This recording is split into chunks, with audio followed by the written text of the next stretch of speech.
Area schools will be closed again tomorrow, including IPS and all public schools in Marion County. But have you ever wondered what really goes into school corporations making this decision? We sent our Drew Smith to Franklin Township to find out. Right now I'm driving on Southport Road. That's one of the main drags here in Franklin Township. And it just takes a couple of seconds to realize that these roads are in no condition for most vehicles, let alone a school bus. We just cannot safely transport kids yet. Dr. Flora Reichenauer spent most of her day driving, getting a first-hand look at road conditions in her township, from the main arteries to residential subdivisions. We are just not ready when it comes to the streets because we don't really have a safe place for our students to stand for buses.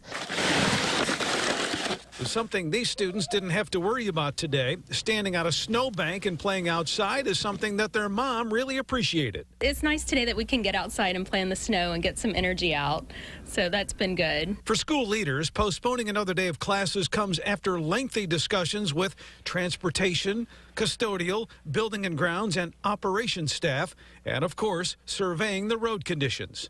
So when I look at all of those things and talk to numerous people to get status updates, then I make a decision. Is it a safe idea for us to start? Do we need a delay?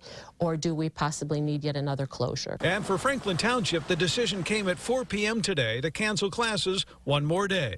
I also need to take into consideration my employees and whether my employees can get here safely.